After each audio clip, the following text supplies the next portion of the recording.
Alright guys, welcome back. Coming to you today live from my home studio. Just kidding, I don't have a home studio, just a computer room with absolutely nothing but a printer and a desk. But anyway, I'm gonna try to bring you guys some good commentary for this video with my favorite weapon to use so far in this game. The M16, of course, the based M16, and the shotgun as well. I can never remember the name. I just call it an 870. Because let's be honest, it's an 870. It's nothing else but that. So why they chose to make up names? Whatever, they do what they want to do. It's their game. I don't care. Anyway, I own this gun in real life, so I own both. So I like to use it just because it's cool to play with, you know. I don't shoot it a lot because it is not very comfortable to shoot, but in the game it's fun, so I'm gonna use it. And you know, I'm having a really great time playing this game. I hope you guys are having an absolutely great time playing this game, and I hope this gameplay is a representation of the fun that I am having. I was playing God of War Ragnarok for countless hours, and before I went to bed the other night, I decided why not play one game before I retired for the night. And this is the gameplay. I don't know if it's because SBMM was turned off for this gameplay, or maybe I was playing bad the previous day and they wanted to give me a pity game. But it was pretty even through and through with the players. I was just playing more defensively than I normally do, so I didn't die as much and had a really good time playing it. But other than that, you know, reminder, you know, I think that the utmost important thing to do when you're playing these games is to pick the guns you like. Don't use the guns you think are the best, or because a streamer or you see someone else using them. Use what you think looks cool, what's fun, and what you enjoy. That's what's important. Because if you're going to use guns that are just good, they're not going to give you that full experience. You're just playing to get a score and get points. You know what I mean? But anyway, you know, I think the M16 is one of the best guns in this game all around now. After they've buffed it, of course. I think that for a real intermediate, in-between offensive defensive weapon, which I think is the best way to play this Call of Duty with the TTK the way it is, I think that you're gonna have a much better time playing kind of like how you see, you know, not really running and jumping around corners. You know, if that's your thing, do it. I enjoy playing defensively, offensively, and everything in between. You know, I have no problem with that, but I do best playing like this from this gameplay. If I play like this, not running around, you know, running into people, just sitting in spots, waiting to pick you off because they know that it's a place where people run through, you know, excessively, I think that you'll have a fun time, just like I did in this gameplay video. However, you know, this gun is good at both close range, as you can see. You know, depending on how you have it set up. Maybe I'll do a video or two on how I set up a couple of my favorite guns in this game, like the M16. Because I like to run this with the grenade launcher on the bottom as well. I just think it's fun to use, especially if you're playing in objective-based game mode. It's definitely a lot more fun of a time. A lot more of a fun time, whichever you prefer to say that. And, excuse me. Sorry. I just came back from the gym not too long ago and I ate a bunch of meat. And my throat was a little bit dry from talking all day yesterday for Thanksgiving. And, so I'm drinking some tea right now. So if I'm burping, it's because I'm trying to digest all the stuff sloshing around in my stomach. But anyway, I think shotguns, too, are definitely, like, I just like this setup. You know, I normally never use the overkill perk, but there's just something fun about rocking with that shotgun in that configuration. I just think it's cool. It's not the best gun. It's inconsistent as all hell. But I'm having fun using it, so I'm going to use it, and I'm not going to complain about it being good or being bad, whatever, you know? Do I think that they could use a more consistent buff? Absolutely. Do I think that the tuning system is extremely unnecessary in an arcade game?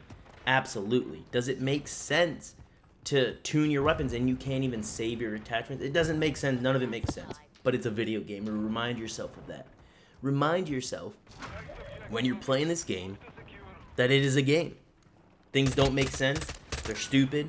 But nobody watching this is really a competitive player. I'm not competitive. I'm an above average, slightly above average player. You know, I lie in between. Some days I'm good, some days I'm bad. Some days I put down the controller and I'm sad. But you play it however you want to play it. And I think that you should always play with what you like, no matter what. But that's all I'm going to say about that. Anyway, you know, let's remember one thing, you know, from this. And it's your lobbies really determine how you play and how you're enjoying the game.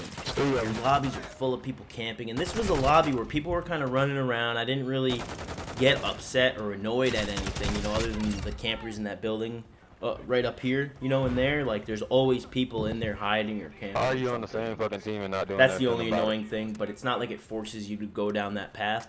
Like a lot of the, you know, a lot of the multiplayer maps and the core maps force you into areas where people know you have to go and they'll wait there. And that is why Shoot House is one of the best maps. Unfortunately, they didn't give us, you know, Afghan or High Rise or a lot of the other maps, you know, because I was thinking, and I don't remember really any of the Modern Warfare 2019 maps except like Ass Hair Cave, you know, and I thought that map, you know, wasn't that bad. I mean, it was a little eclectic and too many layers, and I think once you start layering multiplayer maps and you give them like stories, you know, it ruins it. And I don't know what I was doing trying to melee there. I think I was trying to switch my weapon or something. Once you start adding levels to a game, it makes it complicated and really slows the gameplay down, which is why it's okay if there's one upper area like this, maybe two depending, like the shipping containers to the left here. I think that's the only reasonable thing. I think a lot of the multiplayer maps that have multiple buildings with multiple stories, like the embassy map in this game, it really is, it's too much. It just takes away from you being able to move fluidly throughout a map. You know, and having two big open lanes on the side where people can just pick you off all day, you're forced to go through the game. You know, and in this, it's just like you're not forced to go down a specific area knowing that there's going to be people camping there, you know, in a way. But I've been stuck in games like this on this map where I can't move, and then I just rage quit, because if people are holding angles and my team's just trying to chill out, they're not the best, there's no point for me to stay in that lobby and just die 30 times and get 12 kills. That's not fun. Bro, I'm getting I don't shot have to play that. It's a video game. I can quit if I want. Bro. So, just try to, you know, that's a whole video for another day, is the leveling in maps, and I think verticality will ruin arcade games. It was okay in Battlefield when you had it, but even Battlefield's maps were so large that the verticality didn't affect the smoothness and the consistency of the gameplay because of how far the maps were apart. You know, I'll play some Battlefield 1 gameplay, and I'll do some Battlefield 4 at some point, because I really didn't play Battlefield 4 a lot, but I played the heck out of Battlefield 3, and I played the heck out of Battlefield 1. So I'll try to do some gameplay of that, and maybe do some comparison to, you know, a lot of these larger maps in Call of Duty. I'm sure somebody else will, or some other YouTuber, streamer, whatever have you. You know, but I'm no streamer. I'm no, you know, super great player. I'm average, above average. I'm probably like everybody else that plays this game. I have really good games sometimes, and I have absolutely terrible ones. You know, but I seem to get on at night. I seem to get on the game at night, and I am just trying to chill there and relax for maybe like an hour before I put on some YouTube and go to bed or whatever. And I'm moving, and I'm just getting shot every time. I'll die like 10 times in a row, 0 kills, and that's when I get off, or I go play a single player game, which will never let you down. God of War Ragnarok's amazing. But you know, whatever. Do what you want to do. I'm doing what I want to do. I'm enjoying the game. Don't listen to the haters. Don't listen to the streamers. You know, these games are going to sell anyway. People are going to buy these games. So, no matter how much you complain, as long as people are buying them, they're not going to change anything. They're going to monopolize it, just like they do every other form of entertainment. That's why single-player games have to be good nowadays, because you can't just make games like Prototype that were amazing. We gotta get on that shit. Anyway, that's all I got for you guys today. Take it easy.